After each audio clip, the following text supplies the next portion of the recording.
recebendo o nosso conterrâneo, o Jean Endres, que é professor na Universidade de Roskilde, na Dinamarca, e é mestre na área de planejamento regional, né?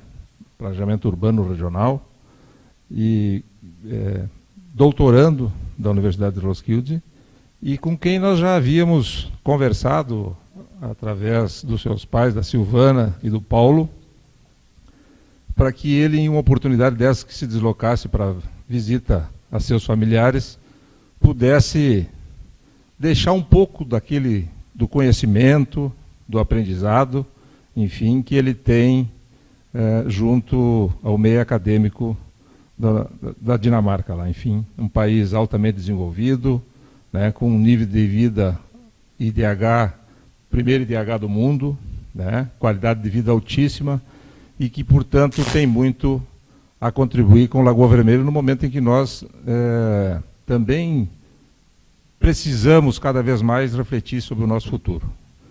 Então, para não nos alongarmos muito, nós vamos passar em seguida para o Jean, e agradecendo a ele por essa disposição de ter esse diálogo conosco aqui.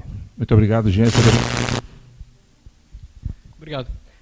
Boa tarde. Bom, sou o Jean.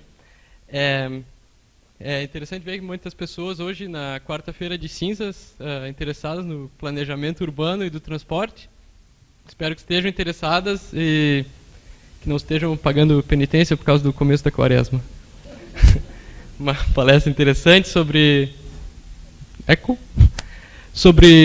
a mobilidade urbana. Eu vou falar sobre a Dinamarca. Acho que é importante frisar no começo que há coisas que são melhores, há coisas que são piores, há coisas que são diferentes. Eu não estou aqui para dizer que um modelo é melhor que o outro. Estou aqui para, se der tudo certo, incitar alguma vontade de refletir sobre a mobilidade urbana. Mais do que isso, sobre como uma sociedade se organiza. Vamos começar aqui com o conteúdo de hoje.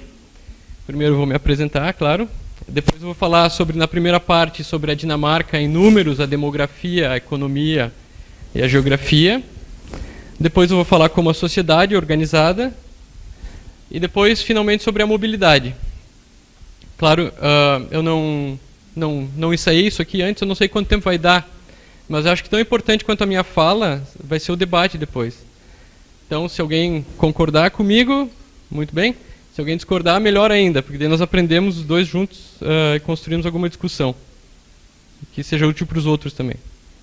Eu vou conseguir também ficar fora de política partidária. Talvez eu exprima alguma opinião aqui que talvez leve a pensar que eu penso de um jeito, de outro jeito. Vou tentar ser o mais objetivo possível nesse aspecto. Vamos lá. Bom, eu nasci em Passo Fundo, fui criado em Lagoa Vermelha, sou formado pela Univale em Direito, tenho mestrado em Planejamento Regional pela Universidade de Roskilde, onde eu continuei trabalhando como assistente da pesquisa por 3 anos, até eu conseguir um doutorado no ano passado. Então estou no meu primeiro ano de doutorado, onde eu dou aula também, no curso de Ciências Sociais. Eu dou aula de filosofia das ciências sociais, métodos de pesquisa, e eu supervisiono a pesquisa dos bacharéis também. Bom, vamos lá. Dinamarca em números, a primeira parte da nossa aula. Eu tenho que dizer que eu tô um pouco nervoso, porque dar uma aula na frente do meu pai é tipo jogar bola na frente do Pelé, assim. Bom, a Dinamarca, né, localizada no norte da Europa, pequenininha, lá em cima da Alemanha, embaixo da Suécia. Para vocês terem uma ideia do tamanho, comparado com o Rio Grande do Sul, esses mapas eles estão na mesma escala. Ela cabe mais ou menos 6 vezes dentro do estado do Rio Grande do Sul. Uma área de 42 mil quilômetros quadrados e o Rio Grande do Sul 281 mil. A população, então, seria a metade do Rio Grande do Sul, 5 milhões e 700. Desses 5 milhões e 700, 700 mil moram na cidade de Copenhague e 1 milhão e 500 na região metropolitana. A região metropolitana de Copenhague seria equivalente a Porto Alegre, assim. E é a maior cidade do país, de longe, assim, maior que a segunda. O PIB nominal, 291 trilhões de dólares, comparados ao do Rio Grande do Sul, de 130 bilhões. O que pode dar uma ideia melhor seria o per capita aqui, que é o de 51.424 dólares, no Rio Grande do Sul 11 mil. E aqui seria o da paridade do poder de compra, né, per capita. Eu acho que se fizesse a da paridade do poder de compra no Rio Grande do Sul, ele seria um pouquinho mais alto, porque aqui o custo de vida é bem mais baixo. Talvez alguém tenha essa informação, eu não encontrei. A moeda de lá é a coroa dinamarquesa, ela é atrelada ao euro e flutuante. Então, o euro sobe e desce, ela sobe e desce serpenteando ao redor do euro. Assim. Ela chega a uma saturação, baixa, sobe, baixa. Ela é flutuação limitada. Ela não é independente nem dependente do euro. Essa, na verdade, foi uma opção da Dinamarca de não entrar na zona do euro, apesar de fazer parte da União Europeia. O que se produz na Dinamarca?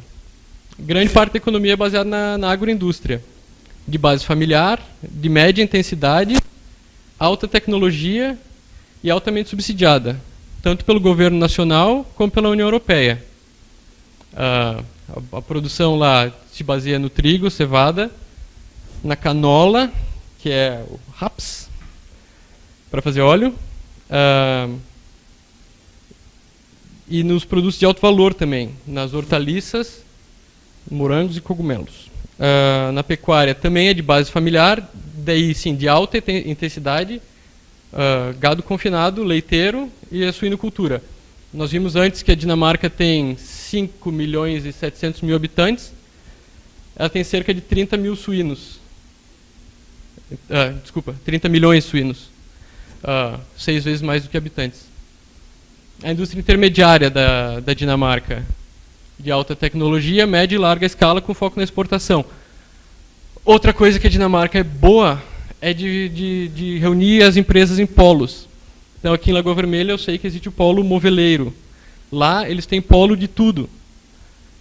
E esses polos, que foram diagnosticados por Porter em 1986,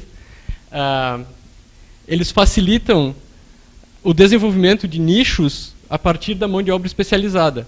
Então, se você tem, numa região, pessoas que sabem fabricar móveis, as empresas naturalmente vão ser atraídas para esse polo, porque ali eu posso contratar funcionários que já têm treinamento. Lá, por exemplo, eles têm os polos dos motores elétricos, são bombas de água, Danfoss, e também de termostatos de aquecedores, de padrão mundial, exporta para o mundo todo. Os cataventos, né, as turbinas geradoras de energia elétrica, o sistema com 3 pás, por exemplo, ele foi desenvolvido na Dinamarca. Depois de muito debate sobre como deveria ser um catavento que produz o máximo com o mínimo de vento, foi lá que foi inventado esse de 3, que toda vez que vocês verem, foi na Dinamarca que foi feito. Processamento de laticínios, também voltado, claro, tem as grandes empresas que compram dos pequenos produtores. Assim como existe no Brasil, pelo menos no oeste de Santa Catarina, a Sadia, a Perdigão com os suínos e as aves, que eles fornecem o material e compram o produto. Fornecem a ração, o equipamento necessário para a criação dos animais e compram o produto de base familiar. E tem também na Dinamarca, esse talvez seja o cerne da economia do país, a indústria especializada, que são coisas que são feitas lá e não são feitas em lugar nenhum do mundo, do jeito que é feito lá. Então tem a Maersk, de exploração de óleo e gás e de transporte marítimo. Toda vez que você vê um porto no Brasil, em qualquer lugar, você vai ver um container lá que está Maersk. E é o maior armador do mundo, de um país de 5 milhões e 700 mil habitantes. Grande parte do PIB do país vem dos impostos pagos por essa empresa. Novo Nordisk, que é também uma empresa de um polo farmacêutico. Existem outros, o Novo Nordisk é a principal delas, porque é o maior produtor do mundo de insulina. Eles têm altos investimentos, não só essa indústria, mas todas as outras, na desenvolvimento de pesquisa e novas tecnologias. Novo Nordisk não é contente de vender mais insulina do que todo mundo no mundo, eles querem vender de uma maneira diferente, eles desenvolveram agora os patches de insulina, você não precisa mais injetar. Temos a Lego também, todo mundo conhece, que faz um produto que ninguém mais faz. E um exemplo que eu gosto de dar também é da Bang & Olufsen. Talvez as pessoas não conheçam aqui, mas é uma empresa de eletrônicos, de televisões, projetores, computadores, telefones, de altíssimo padrão. Essa foi uma coisa que aconteceu na Dinamarca, também com a Lego. De você ter um produto, o mercado está estabilizado, mas de repente a economia muda, a Dinamarca ficou um país muito caro para produzir por causa dos altos salários, e as empresas começaram a ir para baixo. E daí o que faz? Bom, a Lego começou a investir em mídia, em vez de só brinquedo. Tem os desenhos animados hoje da Lego, que dão mais dinheiro para eles do que os próprios brinquedos. Além do mais, a Lego ela fazia um brinquedo de altíssima qualidade, que ele não quebrava nunca. Você compra um Lego, passa para os filhos, para os netos. E a Bang & Olufsen é a mesma coisa. Eles tinham rádio, TV, computadores eletrônicos, e ficou muito caro. E o que eles vão fazer? Vão mudar a nossa produção para a China e fazer igual aos outros, mais barato, de qualidade média? Não, vamos fazer o melhor possível. Vamos pegar só os engenheiros mais gênios que a gente tem, o pessoal do design mais avançado que tem, e vamos usar os melhores componentes. É 5 vezes o preço uma TV da Bang & Olufsen, no mínimo. E as pessoas compram porque é a melhor. Claro, o volume de vendas é bem mais baixo, mas eles tiram isso através da qualidade. E tem as porcelanas também, que são, na verdade, uma coisa mais turística, uma atração local, tradicional, um pouco acima do artesanal, mas que é tradicional de Copenhague. Os impostos, né, o sistema tributário do país. A Dinamarca é o país com a maior tributação mundial. O imposto de renda, como no Brasil, ele é progressivo, só que lá ele é bem progressivo. Ele começa, a alíquota mínima do imposto de renda é 40%.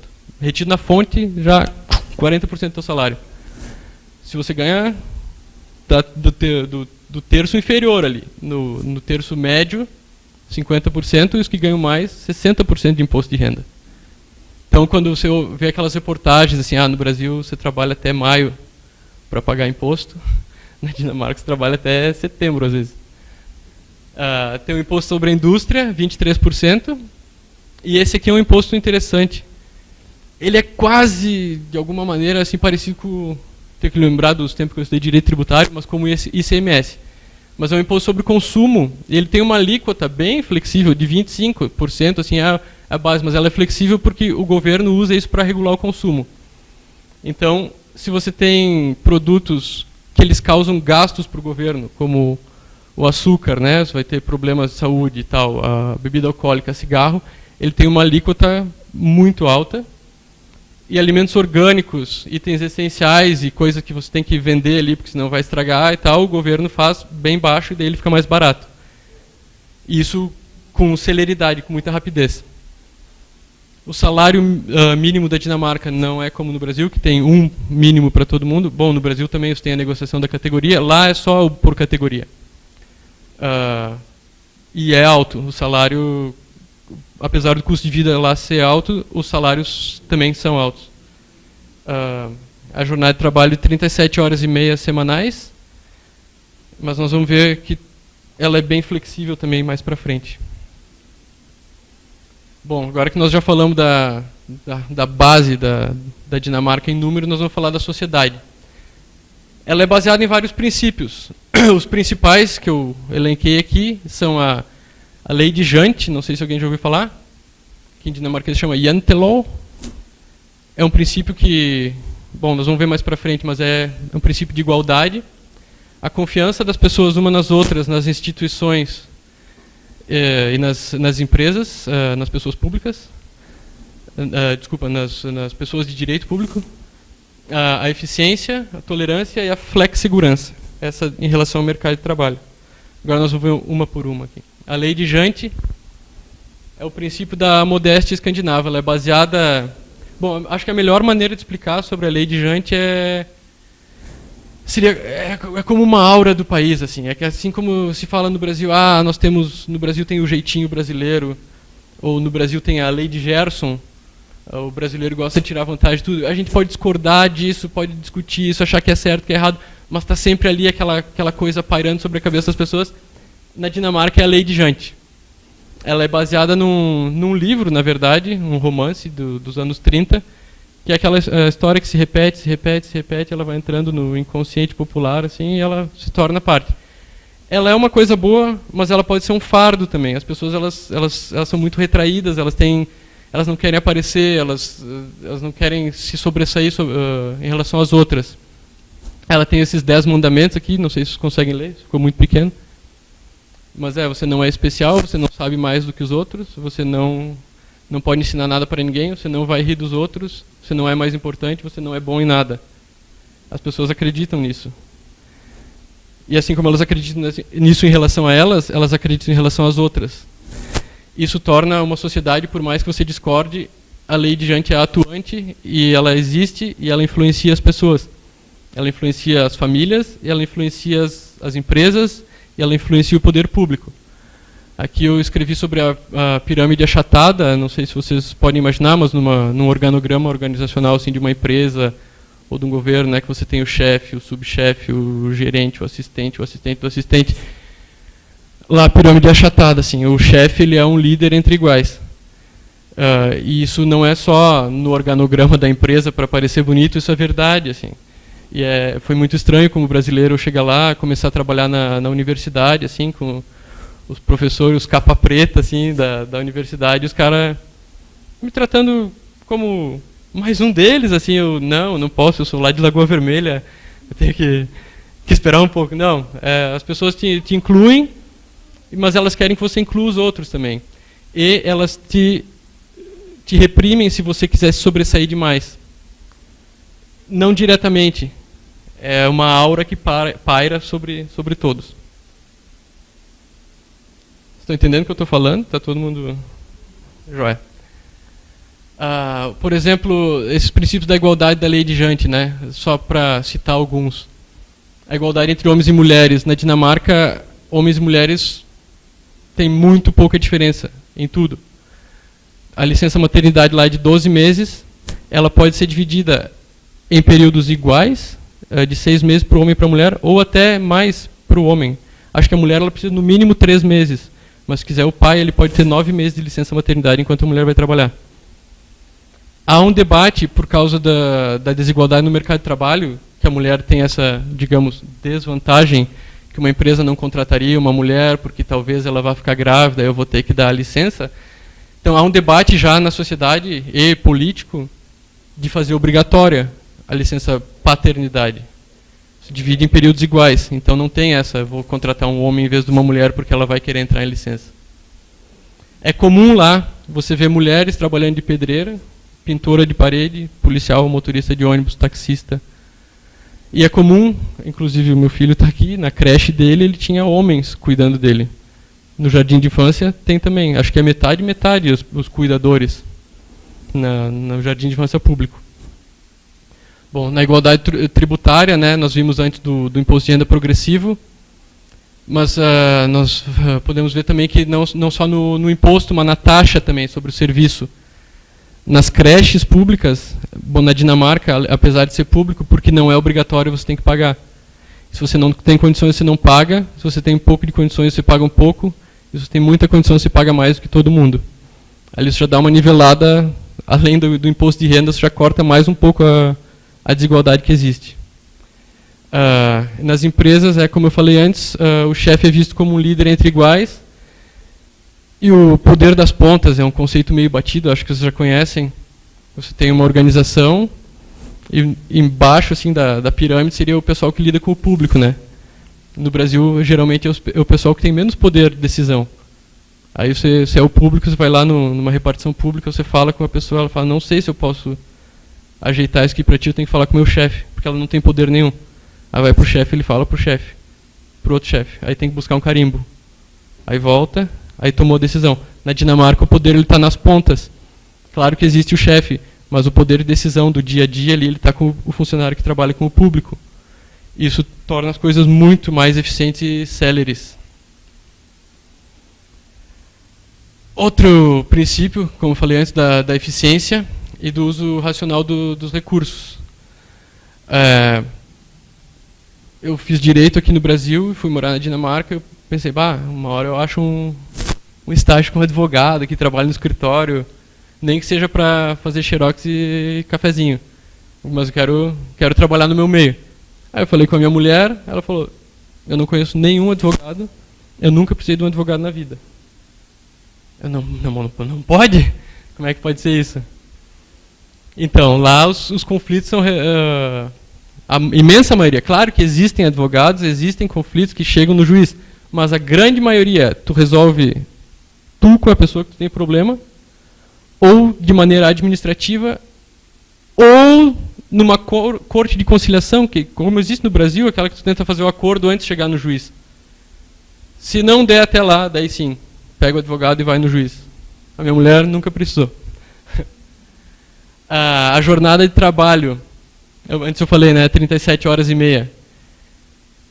Mas é que você tem que pensar lá não é que você tem que pensar. As coisas lá são medidas qualitativamente, não quantitativamente. Então, 37 horas e meia no papel, mas você trabalhou, cumpriu a tarefa que você tinha que fazer no dia, pode ir embora.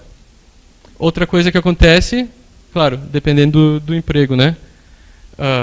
Mas se você trabalha por tarefas, assim, você cumpriu a tarefa, e isso que as pessoas fazem, elas gostam de passar mais tempo livre com a família ou no lazer. Outra coisa que acontece muito por lá e influencia na minha área de pesquisa, que é o transporte, é que mais e mais as pessoas estão sendo incentivadas a trabalhar desde casa, tanto no setor público quanto no setor privado. Eles fazem pesquisas e há números que comprovam que as pessoas são mais produtivas trabalhando em casa, além de elas não gastarem a eletricidade, o banheiro, não sei o quê, da sede da empresa ou da repartição pública. A internet hoje, o Skype, internet rápida, compartilhamento de arquivos, está aí para isso. E também as empresas virtuais, né? Eu estou há 10 anos lá, eu fui 2 vezes no banco. Fui o dia para abrir a conta e faz uns 4 anos eu fui para abrir uma segunda conta. Eu nunca fui lá para nada. Nunca precisei, nunca fui chamado. Recebo uma cartinha de vez em quando falando que está tudo bem, beleza. Outra coisa, eu tenho o meu celular lá, o mesmo número, há 10 anos. Não tem loja física, a minha empresa de celular. Eu fui no site, eu falei, eu quero um celular, eu quero esse aqui. Eles me mandaram por correio. Eu recarrego na página, vem a conta. Nunca me ligaram, não sei se alguém trabalha lá ou se é um robô. Não recebo o SMS falando de promoção, porque eu escolhi que eu não quero. Eu acho um saco quando acontece isso no Brasil. E esse são retratos de como as pessoas pensam que as coisas têm que ser eficientes. E também é uma consequência da alta dos salários, né? Você tem menos funcionários. Outro princípio, e esse para mim é crucial na Dinamarca, é o quanto as pessoas confiam umas nas outras e nas instituições. Aqui tem um gráfico da OCDE, acho que ficou pequeno, mas aqui você tem o PIB per capita e aqui você tem a percepção de confiança das pessoas umas nas outras. Aqui está o Brasil, aqui está a Dinamarca. Essa confiança é difícil de explicar porque é um conceito muito abstrato, assim, como é que você vai falar eu confio, não confio, como é que você mede isso? Mas desde um contrato de compra e venda de um carro, eu sei que ele vai me vender um carro, ele diz que os quilômetros são aqueles, vão ser aqueles, que não vai dar problema no motor, que eu não vou precisar do advogado. Foi ruim para eu achar um emprego lá nesse caso. Então faz as pessoas economizar tempo e dinheiro. O setor público é a mesma coisa. Quando você coloca um equipamento público lá, você sabe, ou espera pelo menos, que ele vai ser cuidado. Você não vê quase policiais na rua lá. Eu tenho um amigo, ele tá falando que tinha ido para os Estados Unidos, ele falou, lá você se sente seguro, lá tá cheio de policial na rua. Eu me sinto seguro na Dinamarca que eu não vejo nenhum policial. Eu sei que não vai ter problema. São questões de opinião, ou de diferença, não estou dizendo que um é melhor ou é pior, mas eu tenho as minhas preferências. Aqui uma brincadeira, né, sobre a venda de calmantes. Você faz um negócio, será que ele vai pagar? Será que eu comprei uma coisa boa? E, finalmente, sobre o mercado de trabalho, a flexsegurança. Flexibilidade e segurança. Como eu falei, é muito caro, porque os salários são muito altos, então é muito caro você ter um funcionário lá. Então, para facilitar para as empresas, ele tem dos direitos trabalhistas, é o salário que é alto, mas o resto não tem tanta importância. Você pode contratar fácil, demitir fácil, ou dispensar fácil. É a parte flexível. Mas as pessoas têm é uma opção, não é obrigatório. Um seguro-desemprego. Você paga um seguro, é um seguro mesmo. Você paga lá todo mês um pouquinho. Se você perder o emprego e for dispensado, ele dura 2 anos, ele cobre quase integral o teu salário todo. Não importa o salário que você tenha. Claro que tem uma contrapartida. Você é chamado a cada mês e meio, mais ou menos, na agência do seguro-desemprego, que vai ter um agente de emprego lá, ele vai falar contigo, o que você está procurando emprego, o que você está procurando, mostra aqui onde é que você ligou, o que você fez, qual é o teu potencial. As empresas, quando querem contratar, elas contatam esse centro de emprego. Se tem alguém livre aí, alguém com as características que eu preciso para trabalhar na minha empresa, e esse cara que é o agente de emprego, ele faz essa ligação.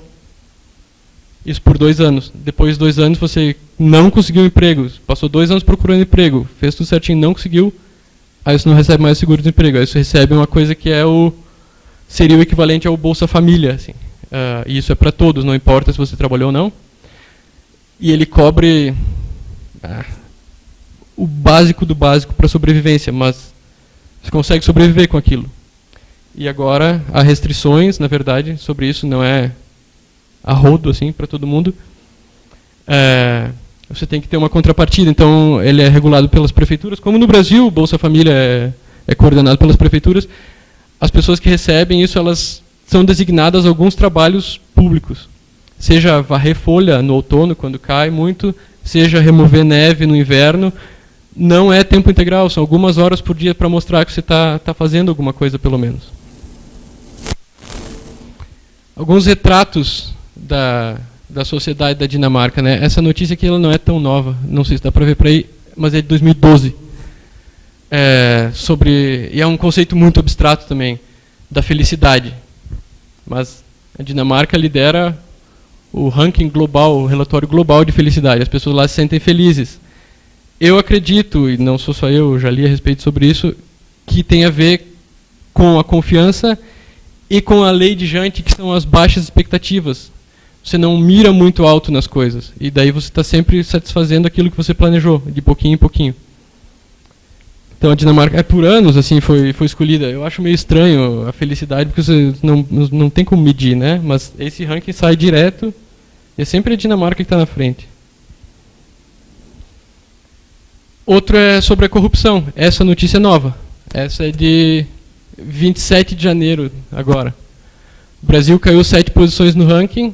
Dinamarca é o país menos corrupto. É o primeiro lugar, menos corrupto. Isso é incrível. Isso não sabem. Eu me considero uma pessoa honesta, muito honesta, às vezes até meio inocente na minha honestidade. Vocês não sabem como é difícil viver num lugar que seja tão não corrupto. Você é amarrado. Não tem o jeitinho, não tem. Eu tenho uma história pessoal interessante.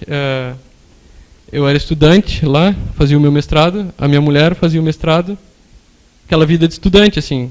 Salário baixo, aluguel para pagar, não sei o quê. Ela ficou grávida. E eu tive um problema num dente. Lá o dentista é gratuito até os 18 anos. A partir dos 18 anos tem que pagar. Eu precisava fazer um implante. E eu estava na época de exame do meu mestrado. E liga para casa e volta para cá, faz aqui que é mais barato e não sei o quê.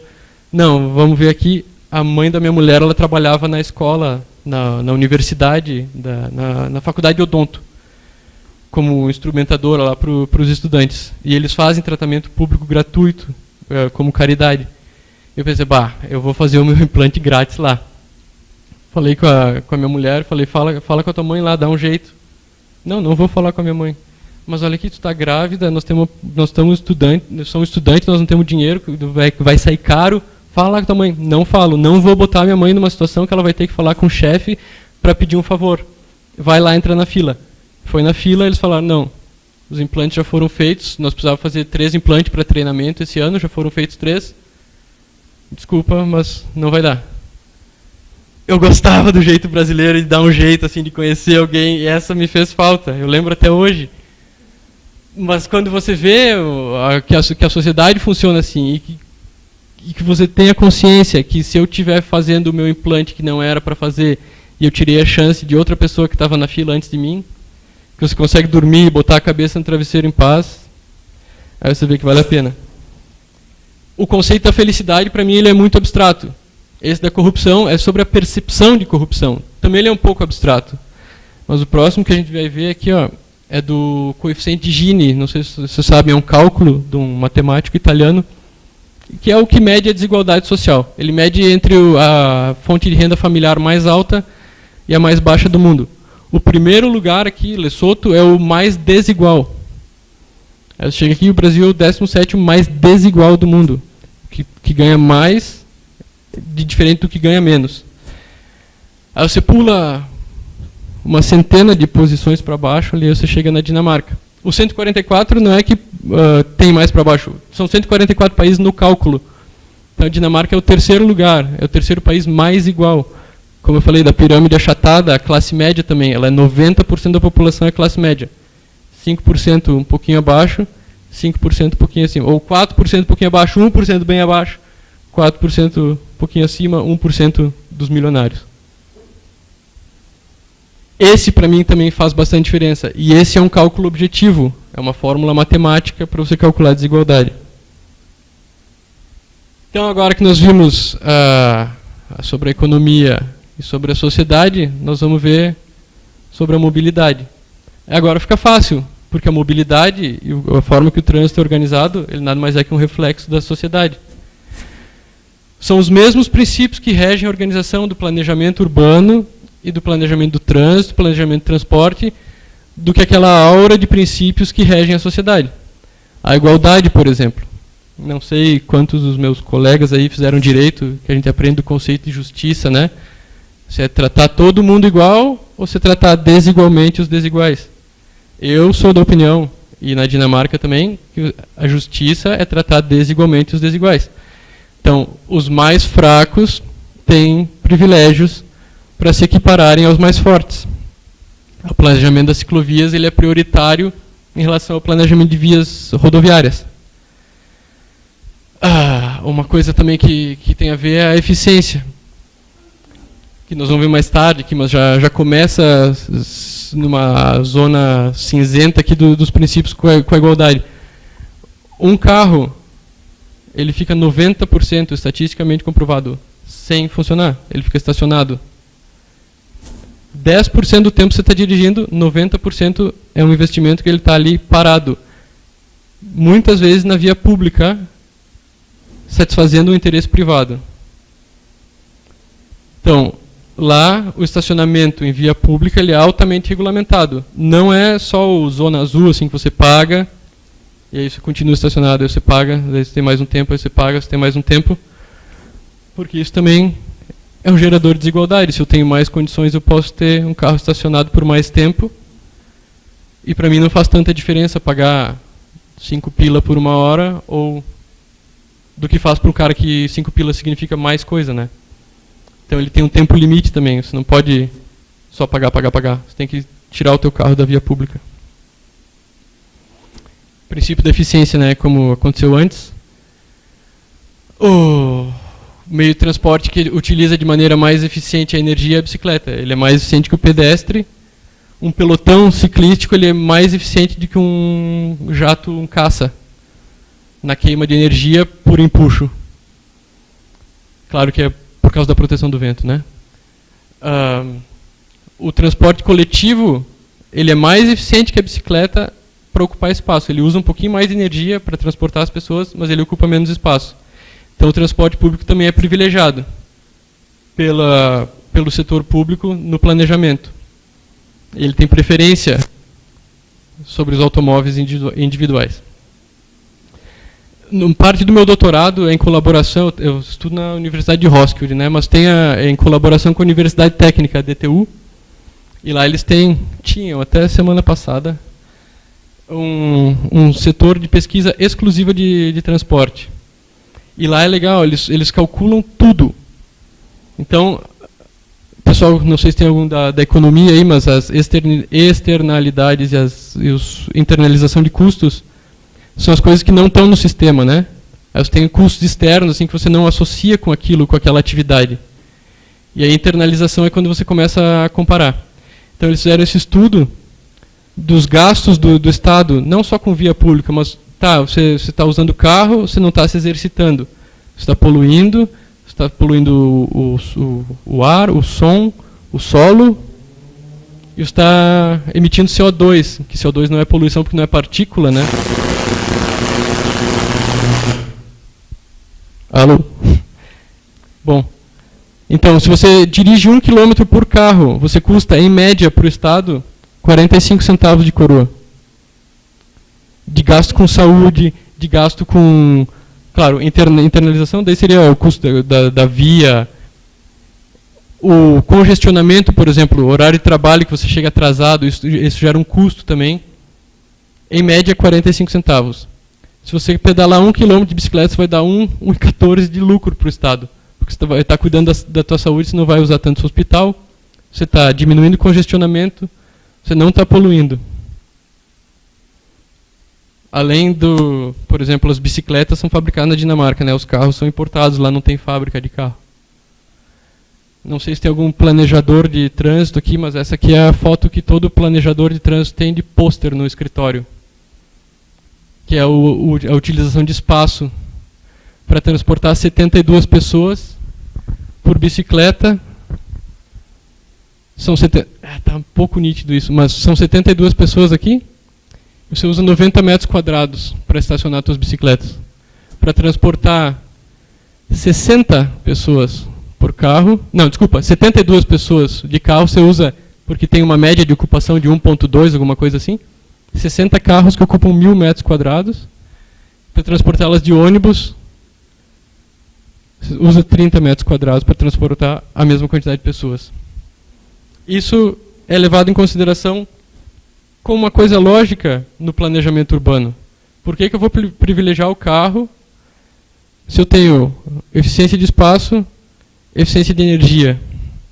Aliás, a energia, a Dinamarca ela produz todo o petróleo que ela consome. Mas eles sabem que as reservas vão esgotar na metade de 2030 e poucos ali. Por isso que eles fizeram tanto investimento também em formas alternativas de energia. A Dinamarca não tem nenhum rio, eles não têm nenhum morro, eles não têm como fazer uma represa para gerar energia. Não é à toa que lá surgiu então a energia eólica, ou não é que surgiu lá, mas lá que foi investido tanto e que lá é tão avançado nesse sentido. O petróleo era usado para gerar energia elétrica, agora já não é mais.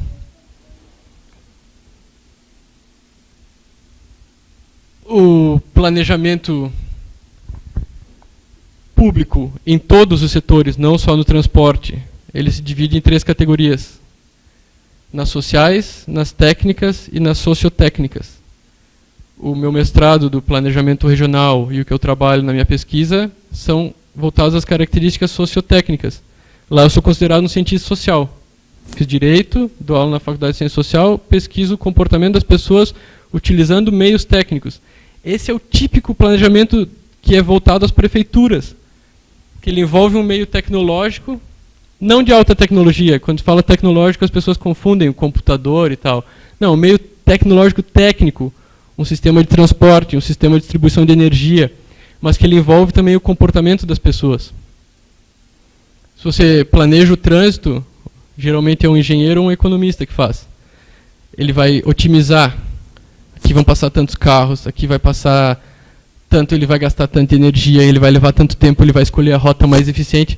Eles esquecem quem está dirigindo os carros são as pessoas. Na Dinamarca eles têm essa consciência, por isso que existe esse planejamento sociotécnico. Ele envolve o cientista social junto do engenheiro. Nem sempre é tão amistosa essa relação, assim, às vezes dá confusão, mas o resultado é ótimo, porque acho que nós vamos ver mais para frente. Você tem uma solução eficiente,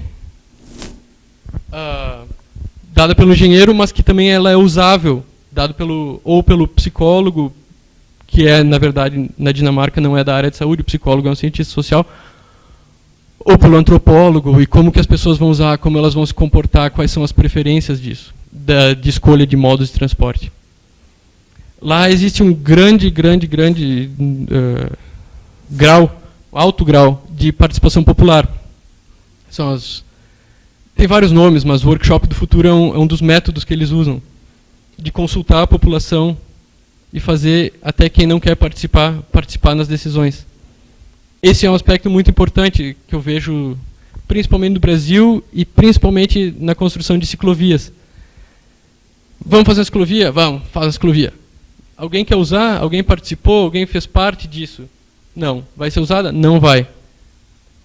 Então, na Dinamarca, você fala com a população, o que vocês querem?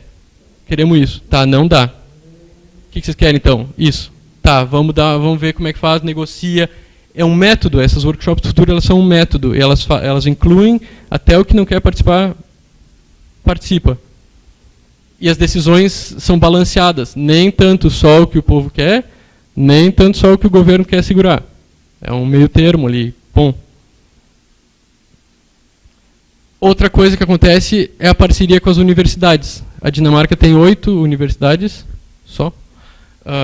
São todas públicas. E, para quem lembra do conceito de universidade, né, do ensino, pesquisa e extensão, a extensão lá é em parceria com as regiões, em parceria com os municípios e com o governo nacional. O planejamento lá é bem técnico, assim, apesar de envolver sociólogos e pessoas mais suaves, assim, que o engenheiro. Ele é um planejamento que ele é quase tecnocrático, assim. Ele tem um lado político, mas comparado com o Brasil, assim, ele é bem técnico. O que acontece, que eu estava falando antes do sociólogo trabalhar com o engenheiro, é a colaboração transdisciplinar, né?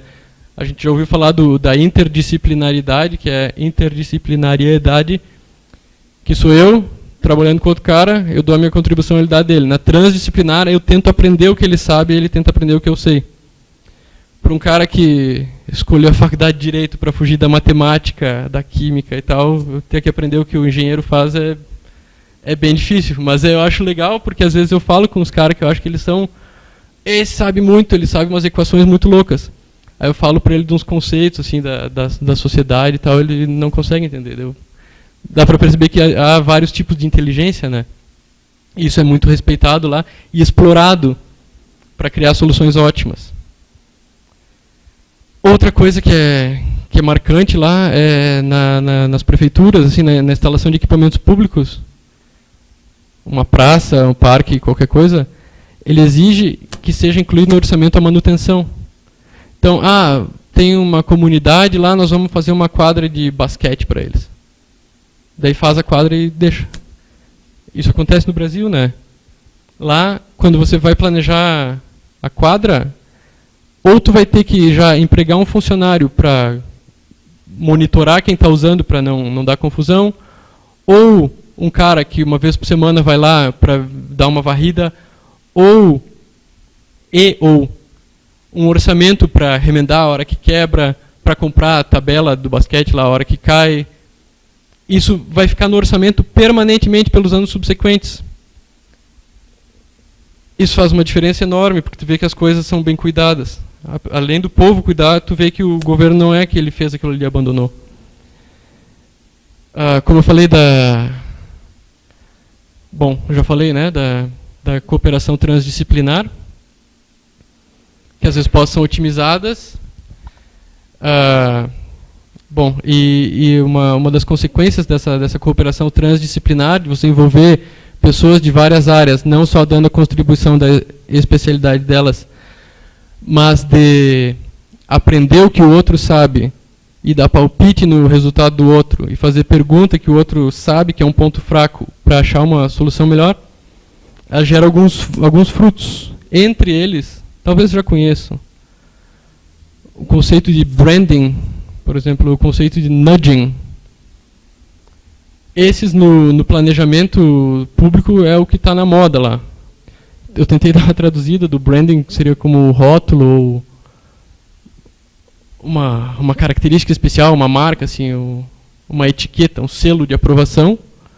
E o nudging é o empurrãozinho. Porque na Dinamarca, como puderam perceber, o Estado é muito grande. O Estado ele é parte da vida das pessoas constantemente. Então eles tentam achar maneiras de regular, não regulando. São as tais medidas suaves. Então aqui o nudging, por exemplo, se dá condições favoráveis necessárias para a adoção de determinado comportamento. No caso dos transportes, né? Você instala equipamentos que favoreçam o uso dos transportes alternativos, por exemplo, a ciclovia, mas não só, o estacionamento para as bicicletas. Você faz parceria com as empresas privadas para elas instalarem chuveiros e vestiários para as pessoas poderem tomar um banho se elas forem de bicicleta para o trabalho. Fazem campanhas, fazem promoções, as empresas fazem. No mês de maio, o cara que pedalar mais quilômetros de casa para o trabalho, ele vai ganhar tanto. Vai ganhar uma bicicleta. E o branding é o desenvolvimento da marca. Isso aqui eu acho que em Lagoa podia funcionar. Que é uma coisa que tem a ver com orgulho local, assim. Por exemplo, eles se enchem de selo e marca e divulgam Copenhague capital ciclística. Sim, eu acho que merece esse título porque lá é a cidade que mais pedala no mundo. Amsterdã se pedala mais pessoas por bicicleta, na Dinamarca se pedala maior distância. Então, Copenhague é a capital ciclística. Dinamarca sem combustíveis fósseis 2050. São campanhas públicas de engajamento popular que fazem, vamos atingir essa meta, vamos tornar esse povo coeso, vamos todo mundo fazer a sua parte, vamos contribuir. E o povo vai, e o povo faz, e o povo se orgulha. Aqui em Lagoa eu acho que funcionava isso. Eu não sei, faz tempo que eu estou fora daqui, mas no Rio Grande do Sul, eu sei, tem um orgulho gaúcho. Vamos fazer melhor que o vizinho, vamos mostrar que aqui é bom, vamos fazer do jeito certo, vamos ter orgulho disso aqui. Tá falando sobre o custo de ter um funcionário na Dinamarca, né? A maioria dos produtos lá são mais caros que os importados. O importado é mais barato. O pessoal compra o mais caro porque é local. Ele gera emprego, renda, imposto. É aquele orgulho local. Não orgulho bairrista e bobo. Orgulho de estar contribuindo, de sentir parte daquilo. Outras coisas tem o selo orgânico, né? Os alimentos orgânicos também são mais caros lá. As pessoas compram porque eles não poluem o ambiente. Tem o altruísta e o egoísta, né? Quando você consome o alimento orgânico. Um ele está pensando, não, é porque é bom para mim. Tem o cara que pensa, não, é porque é bom para o meio ambiente, né? Ele não usa agrotóxico. Bom, para finalizar, nem sei quanto tempo eu falei. 49 minutos, meu Deus. Para o futuro, a urbanização é um caminho sem volta. As pessoas vão cada vez mais morar nas cidades. O êxodo rural já aconteceu. O que acontece agora são as pessoas em pequenas comunidades. E das pequenas elas vão se reproduzindo e aumentando ali. E migrando para cidades maiores e cada vez mais concentradas. Em 2014, a população mundial urbana ultrapassou a rural. A média relativamente baixa, 54%. E há que se discutir o método de como você mede o que é uma área urbana, o que é uma área rural. Na Dinamarca, 87,5% e no Brasil, 85%. Uma coisa, pelo menos, não dá para discutir, é que são todos no mesmo relatório, então foram todos o mesmo método. Outra coisa que está acontecendo é que a população mundial está envelhecendo. Então, se você pensa em políticas de transportes, tem que pensar que nem todo mundo vai conseguir dirigir com a mesma agilidade que dirigia, nem todo mundo vai conseguir subir morro do jeito que subia, e nem todo mundo vai conseguir pedalar do jeito que pedalava. E essa vai ser a maioria da população, os mais velhos. Outra coisa que acontece, isso na Dinamarca, talvez aqui no Brasil nem tanto, mas lá está bem desenvolvida a coisa da economia compartilhada. Você não tem mais bens duráveis, você divide. Existem 2 empresas já em Copenhague, bem firmes e desenvolvidas, que você não tem o teu carro. Você é parte da empresa e ela tem os carros pela cidade. Você tem um aplicativo no seu celular, preciso de um carro agora. Tá, a 200 metros dali tem. Tu paga com o cartão que tu paga o ônibus. Tu passa o cartão, abre o carro, enfia o cartão, o carro liga. Tu dirige para onde tu quer, larga o carro, tchau. Saiu da tua conta. O próximo cara está andando, preciso de um carro, ele vai lá, pega o mesmo carro.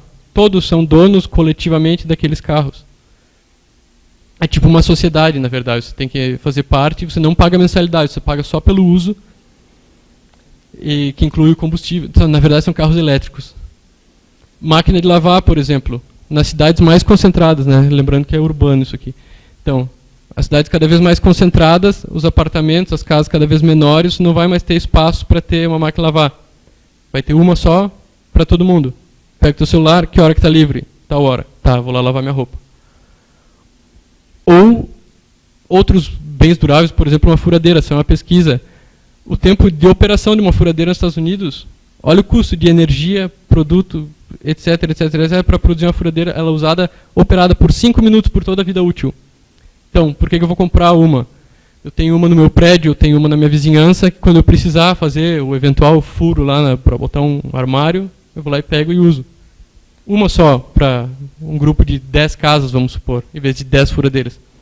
E aqui, mais futuramente, mas que já está sendo estudado, os carros que se dirigem sozinhos. E esse vai ser... Tem discussão sobre o modelo prevalente, se é o carro do Google, se é o carro da BMW, como é que ele vai ser, se ele vai andar em cima do mapa que ele tem na cabeça, ou se ele vai ter sensores.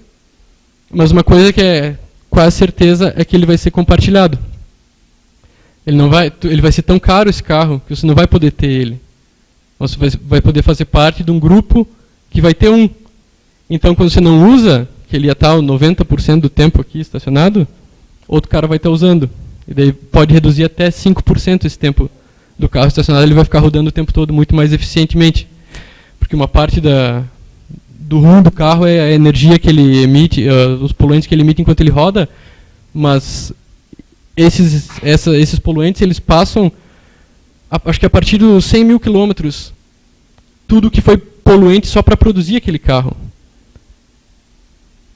E era isso. 53 minutos. Como eu falei, tão importante quanto o que eu falo é o que vocês perguntam. Dúvidas, ideias, xingamentos. Muito obrigado.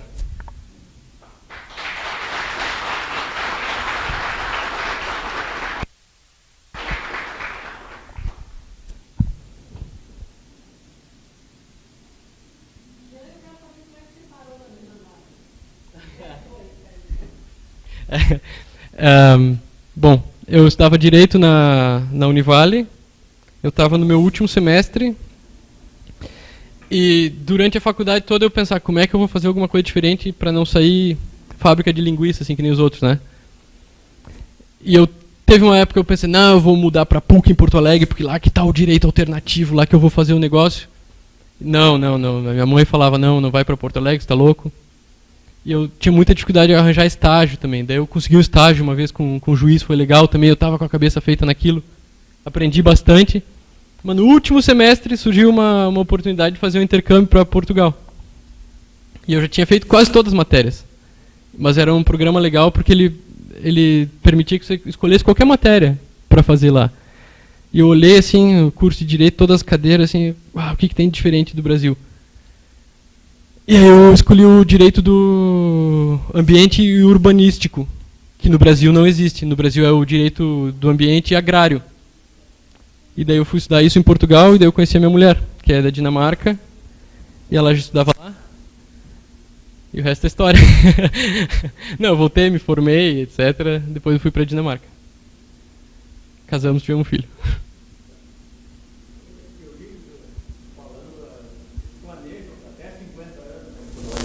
Sim.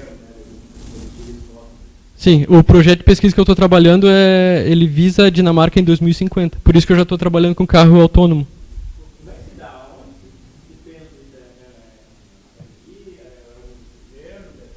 Sim,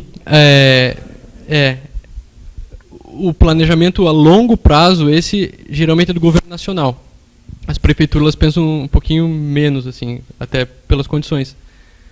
Então, através dos ministérios, né, Ministério da Tecnologia, Ministério dos Transportes, em colaboração direta com as universidades. Vamos trazer a academia para o Estado e vamos levar o Estado, os problemas do Estado para a academia. E, claro, sempre dá alguma confusão, alguma coisa, mas sempre tem uma solução que eu já sabia que isso ia acontecer. Isso já foi falado num reporte lá de 10 anos atrás.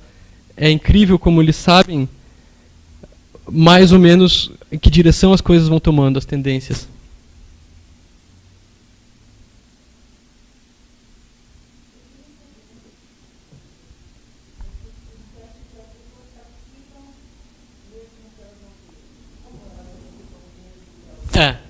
Talvez eu tenha dado uma exagerada, mas assim, existem esses fóruns que são chamados, tem vários métodos e vários nomes, mas essas, como é que chama? Workshops do futuro. Você convida o povo para participar e você não precisa estar lá, você pode mandar também um representante, mas o que acontece é que você está lá, ela começa com uma palestra. E essa palestra ela vai explicar qual é o problema que nós queremos solucionar. Aí, como vocês estão aqui, tem gente que está interessada, tem gente que não está interessada. E, nesse método, tem a primeira fase dela, assim, que é qual é a sua solução pessoal para o problema. Aí você vai lá e escreve. E pode ser a solução mais esdrúxula que você quiser. Pode fazer graça, tem gente que faz do workshop. Eu quero que os alienígenas nos salvem. Aí depois se coloca todas as soluções e elas são votadas pelas pessoas. Qual vocês acharam melhor?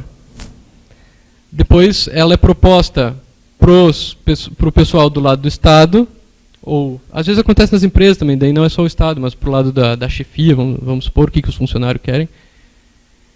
E eles fazem a contraproposta. Aí é votado, quer, não quer. O que eu falei que até o que não quer participar é porque ele tem que dar o voto. Se ele não quiser participar, ele não vai no negócio. Mas a chance está lá. Foi isso que eu quis dizer.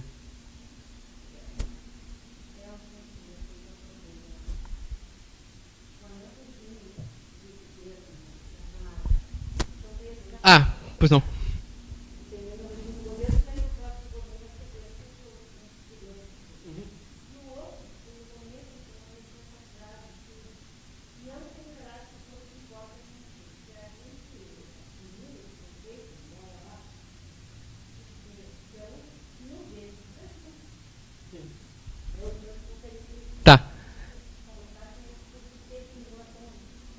Tá bom.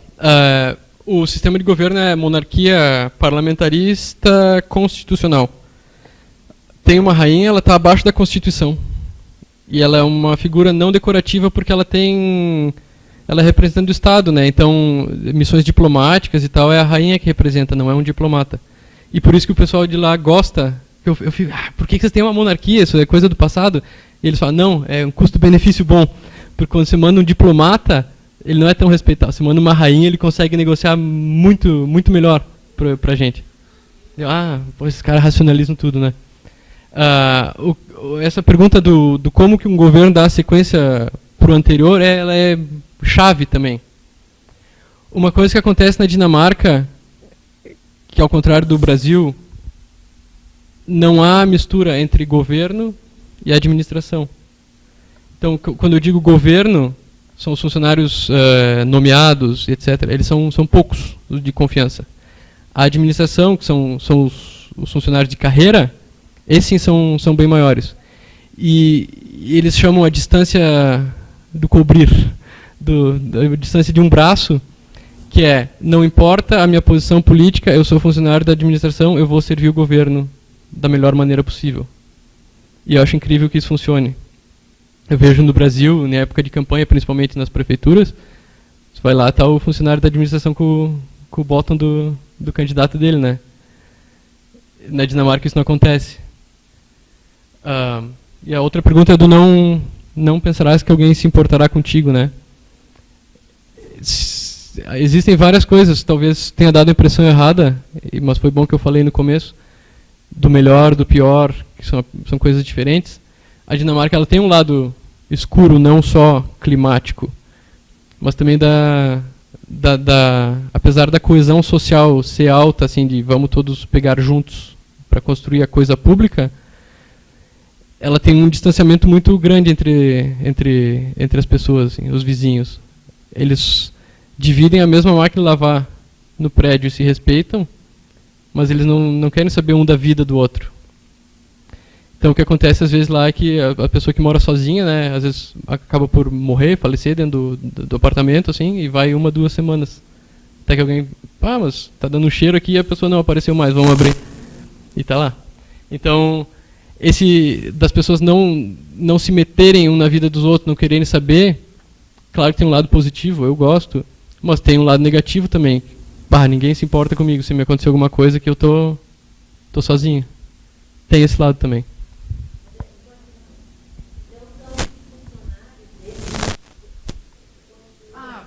Pois é.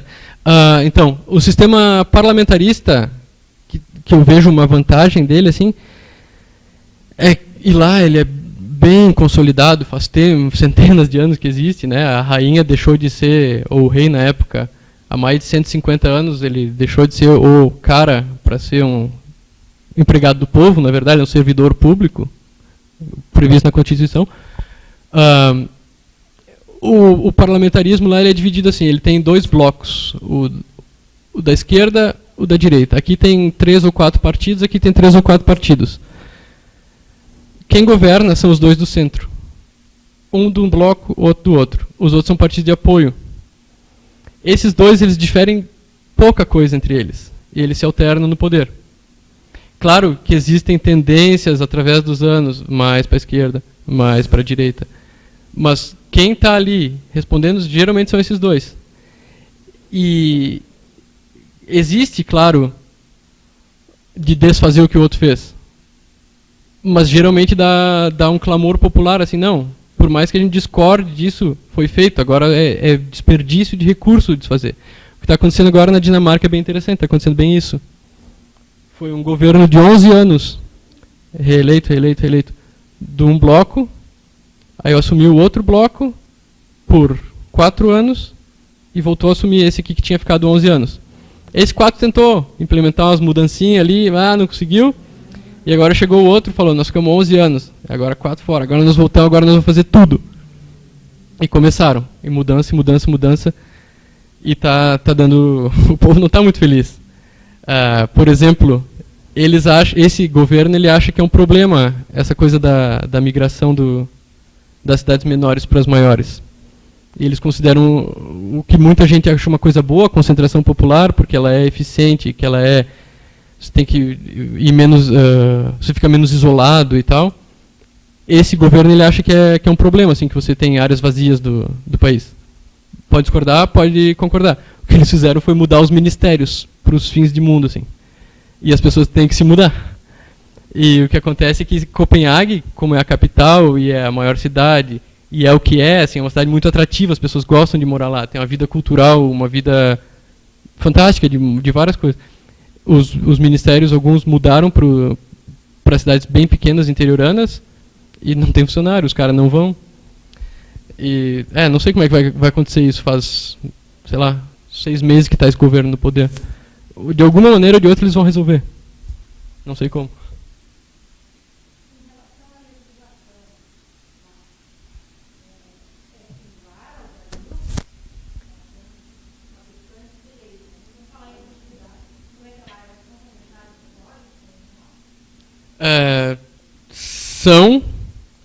São como é que é?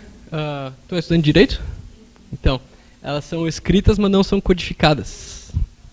Esse é o jeito que é lá, é o direito common law. Você sabia também? Legal. Não, no Brasil, o que eu vejo que acontece é a regulamentação de tudo, né? Sai um novo produto, vamos regulamentar. Na Dinamarca, as coisas são, de certa maneira, regulamentadas, mas tem aquela das medidas suaves, que é regulamentar sem regulamentar, e tem a coisa da confiança também. Então, eu não preciso fazer uma lei, esse é um mau exemplo, mas vamos supor, não precisa fazer uma lei para usar o cinto de segurança, porque a pessoa vai usar.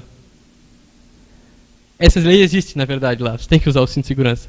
Estou pensando numa que não precisa. Mas, sabe, as coisas não são micro-reguladas lá, como aqui são.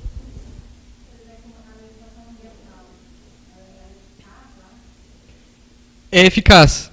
Uma coisa da legislação ambiental da Dinamarca, que é bem diferente do Brasil, é que os recursos naturais da Dinamarca são muito pobres.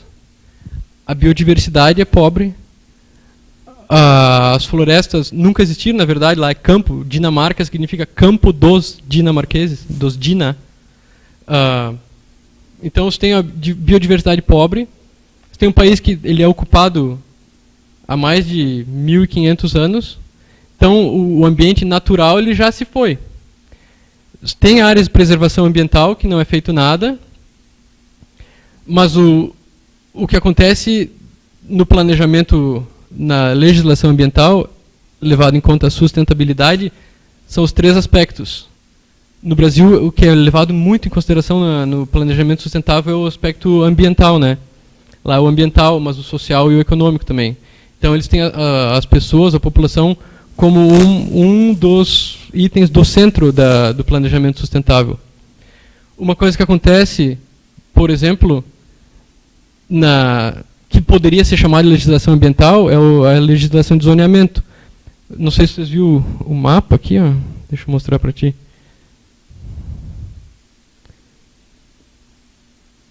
Aqui. O litoral da Dinamarca, está vendo, tem uma ilha aqui, tem tudo isso aqui. Ele é quase tão longo quanto o litoral brasileiro, apesar de ser um país tão pequeno. Então, você pensa, apesar de ser um pouco frio, mas eu tenho um litoral grande aqui, vamos explorar. Não pode construir na praia, em nenhuma. É área de preservação ambiental. Aí você pode ter uma casa que ela fica a 200 metros da praia, e você não pode morar nessa casa o ano todo. Ela não tem coleta de lixo, ela não tem aquecimento no inverno, porque o aquecimento é público também, né, por encanamento térmico. Então, se você quer morar lá, ilegal, pode. Você vai passar frio, você vai ter que viajar para entregar teu lixo também. Então, a questão eu morei 11 anos em Balneário Camboriú, a questão da especulação imobiliária e como se destrói uma praia. Uma coisa que podia ser tão melhor explorada de maneira sustentável, com uma legislação que muda de tempos em tempos, constrói o prédio. Na Dinamarca, tem a legislação ambiental, tem as áreas de preservação ambiental, mas a questão do ambiente não é do meio ambiente de natureza, que eu digo, da ecologia, porque isso perdeu-se já. Então, eles tentam preservar o ambiente que eles têm e é eficiente. Não sei se eu respondi a tua pergunta.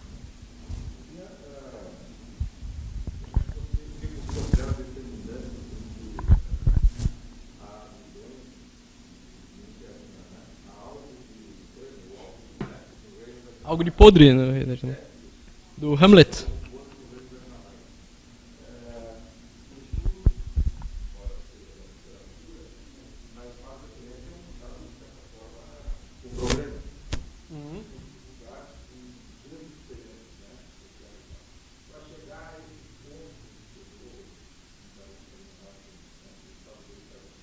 Sim, sim.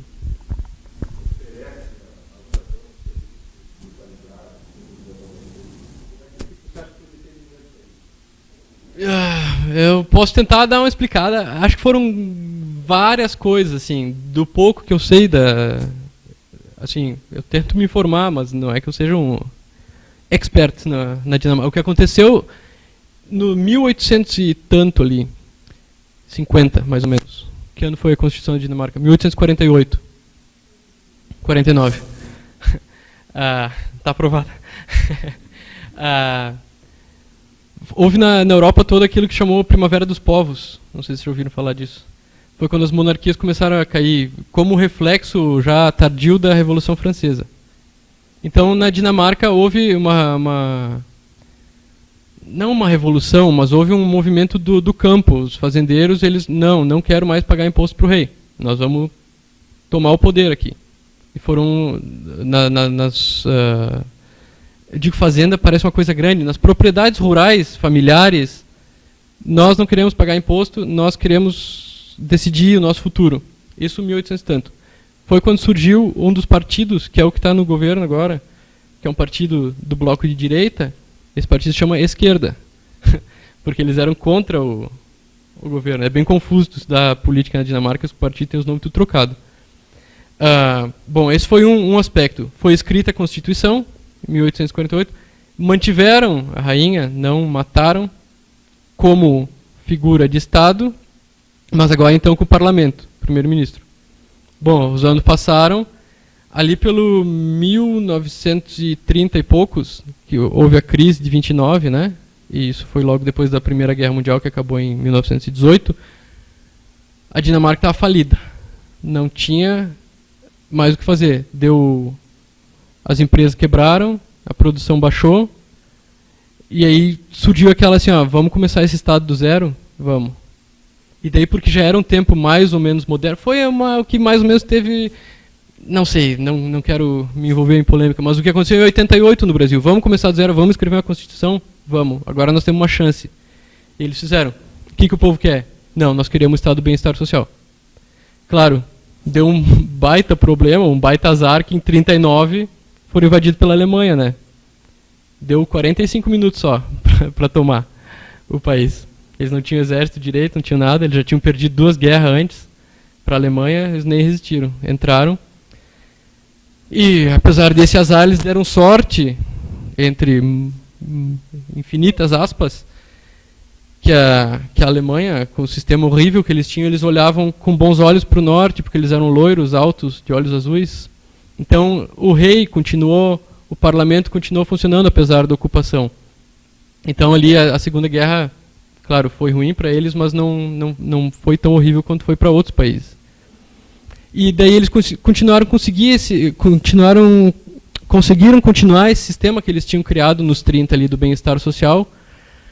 Deu, talvez, isso eu estou pensando agora, assim, ó, uma boa coincidência da liberalização dos anos 60, dos direitos da mulher, dos hippies, do vamos liberar, vamos pensar de outro jeito. E isso foi sendo assimilado, assim, principalmente nas universidades. Eles mostram bastante documentários lá dessa época, assim, a coletivização.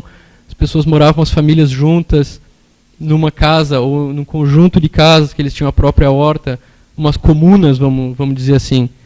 Claro, nunca foi o sistema comunista lá, e eles repudiam o sistema comunista, mas o sistema do bem-estar social, da social-democracia, do vamos dividir, vamos tirar um pouquinho do que tem muito e vamos dar um pouquinho porque o pessoal concorda. É isso.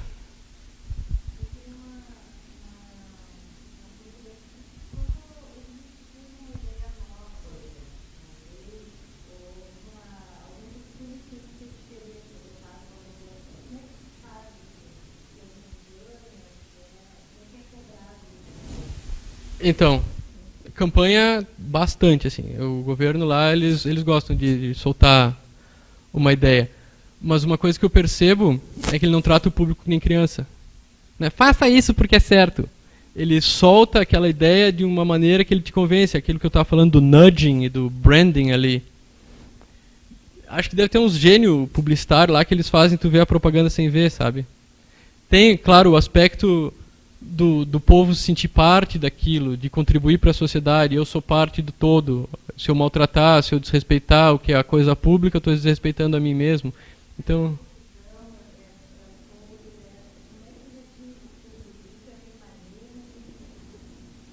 deixa eu pensar num exemplo.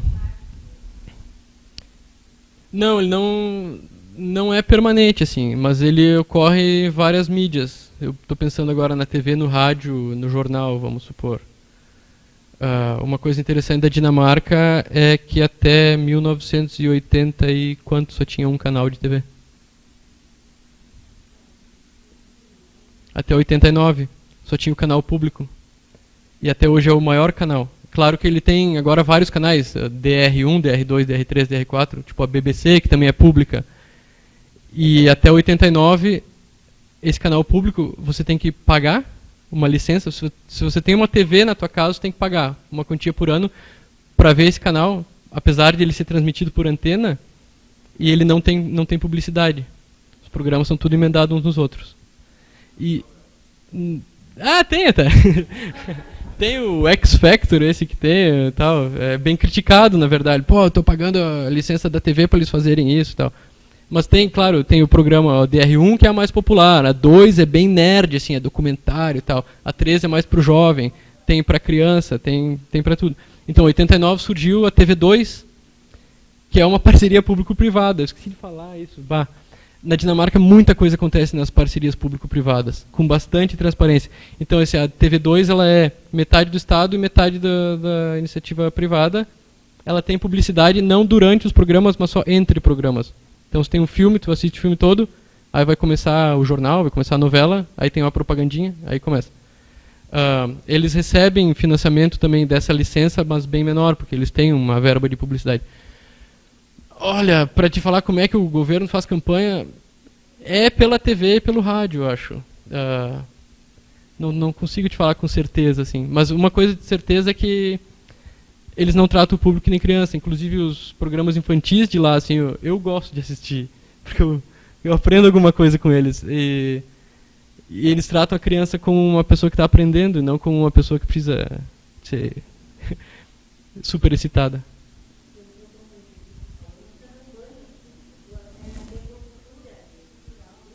Sim, mas existe a publicidade, né? Do princípio da publicidade. Vamos divulgar isso aqui, isso.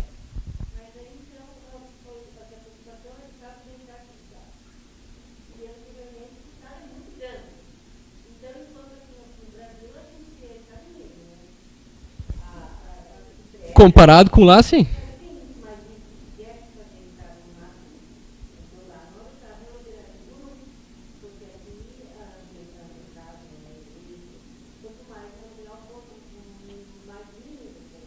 Sim. Sim.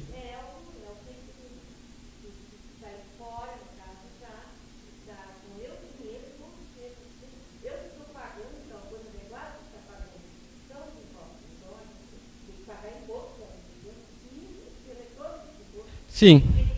Sim.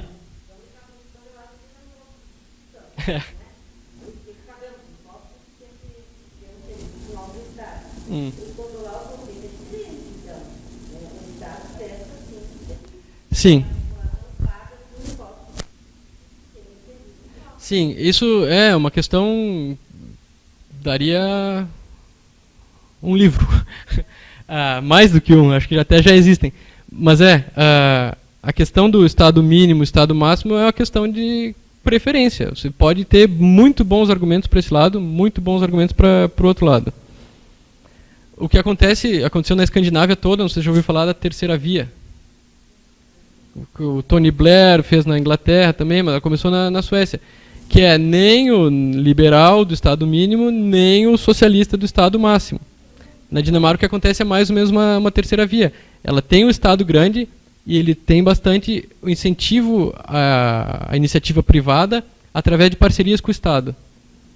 Concessões por tempo limitado, altamente transparentes, e aquilo que eu estava falando do povo honesto, né? Não sei, eu acredito que no Brasil as parcerias público-privadas transparentes, aquilo que eu vejo lá que deu certo mesmo, né? Acho que lá na Dinamarca também funciona. Eu vejo no empresas de ônibus, por exemplo, né? Em Copenhague, são 3 empresas privadas que operam por concessão. E o preço da passagem é subsidiado, então vai dinheiro direto público para o bolso do dono da empresa.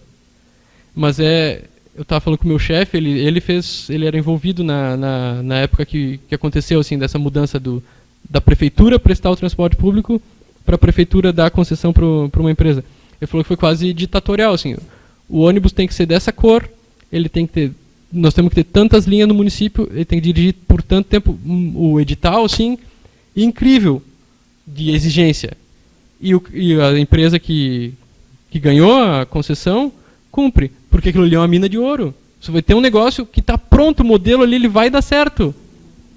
Pô, por favor, não cresce o olho de botar ônibus a menos e tal. Faz o que tem que fazer, cumpre o edital. Lá no fundo.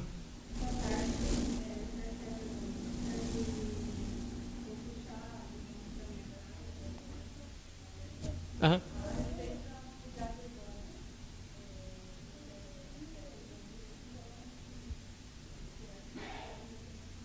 Se puder falar um pouquinho mais alto.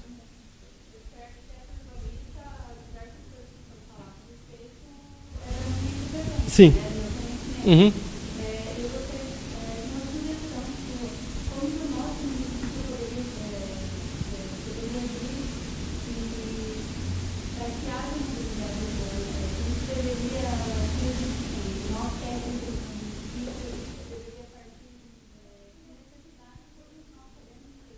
Sim.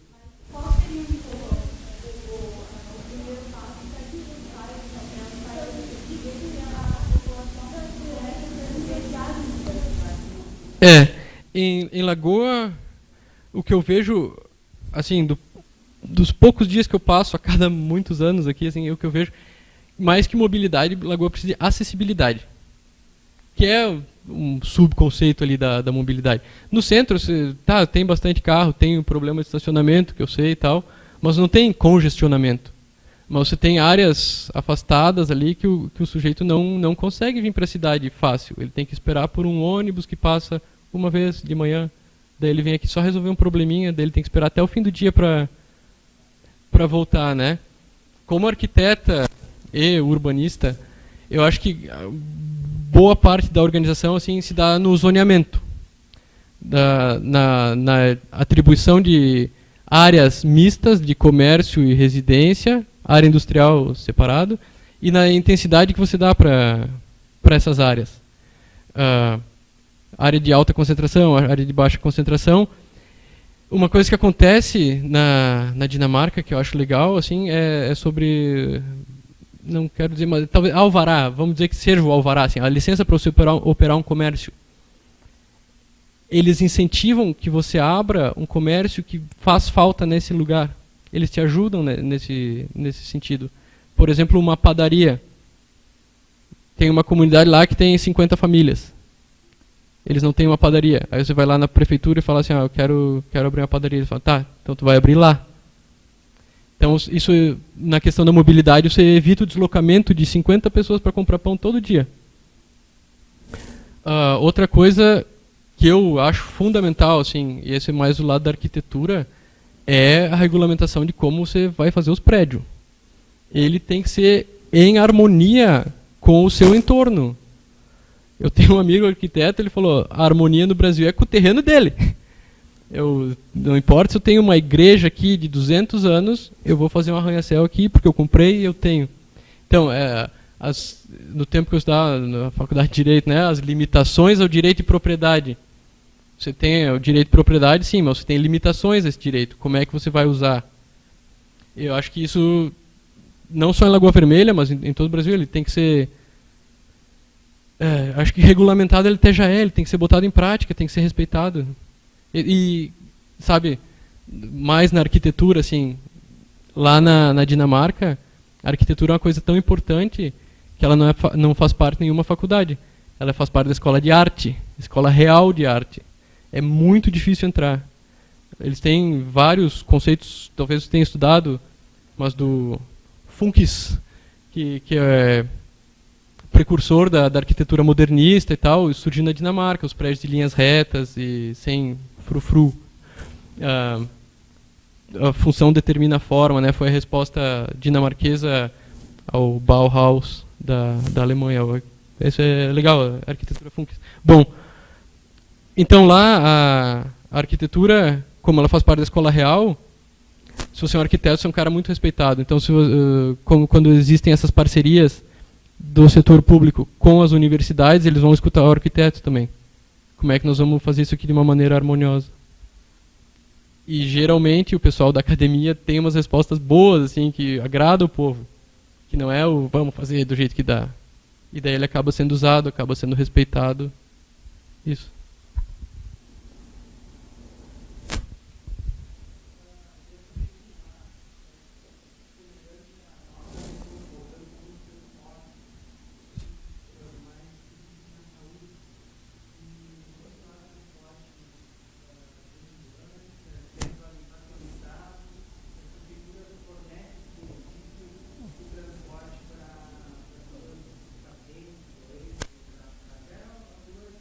Tem. O que acontece é assim, ó. O transporte de ambulância de emergência, ele é ligado ao corpo de bombeiros, né? Isso. O corpo de bombeiros, ele é municipal. Lá, ele é municipal. e o serviço emergencial de ambulância é ligado ao Corpo de Bombeiros. No trânsito, nas estradas, por incrível que pareça, no lugar com o estado máximo, assim, ele é uma concessão, uma empresa privada que faz. E o transporte regular ambulatorial, assim, o cara que tem dificuldade de locomoção, né, o cadeirante, o idoso que precisa fazer uma consulta, também... Sim, totalmente. Esse transporte ele é feito pelas prefeituras. Uma prefeitura que tem bastante recursos, como Copenhague, eles têm uma frota dos veículos com a rampa lá, assim, uma van. Eu tenho uma colega que ela pesquisou sobre o táxi na Dinamarca, assim, como funcionam as empresas e de que jeito é. Claro, na cidade grande o táxi é táxi. Nas cidades do interior, a grande parte do lucro do táxi é porque ele recebe um dinheiro da prefeitura para cumprir essas tarefas.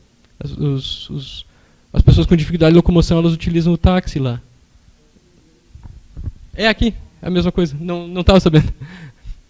E essa preocupação da inclusão da pessoa com dificuldade de mobilidade, ela acontece também que grande parte das residências lá, elas são de propriedade do Estado, ou do município, ou do Estado... Não, do município. O Estado Nacional não tem. Ou através de parcerias público-privadas. Então, ela é de uma empresa privada, que ela tem que cumprir requisitos e oferecer por um preço abaixo do mercado para pessoas que tenham necessidade financeira. No caso das necessidades especiais, as prefeituras elas arranjam apartamentos no térreo, por exemplo, esse tipo de coisa, lugar sem escada e tal. Sim, a saúde lá é universal, gratuita, total, assim.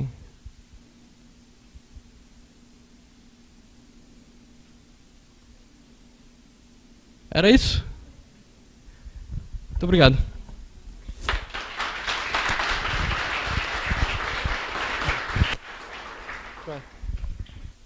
Bem, nós queremos te agradecer, Jean, pela tua fala, pela tua palestra, pelos bons conhecimentos que você ajudou as pessoas que aqui acorreram a dominarem esse conhecimento, que é importante para a gente ir refletindo sobre a nossa vida, sobre o nosso dia a dia, sobre a nossa cidade.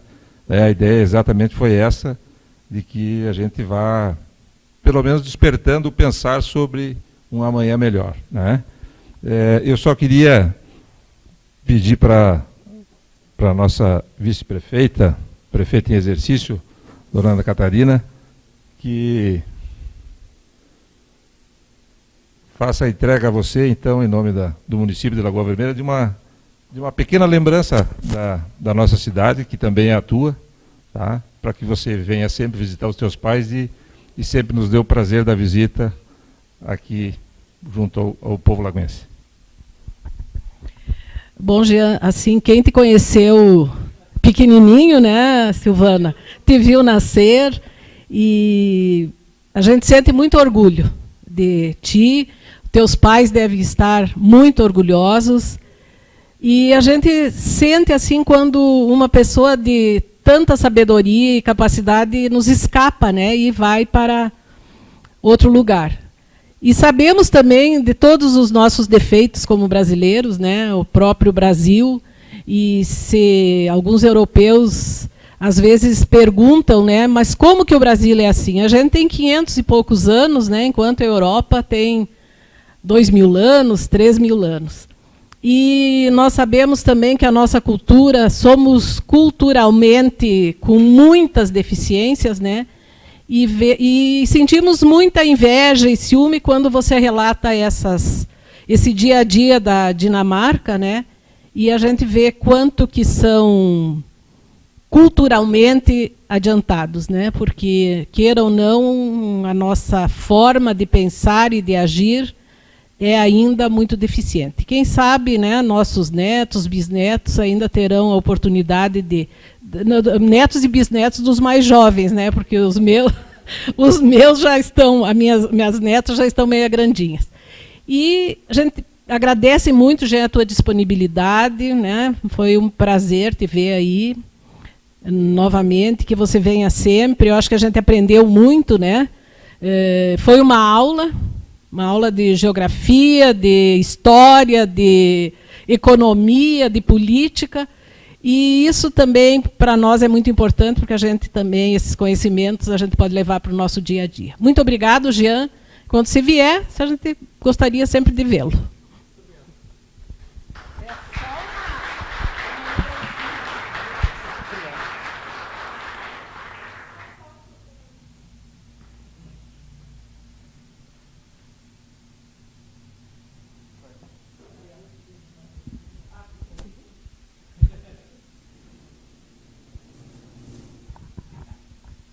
Obrigado a todos, então. Boa tarde.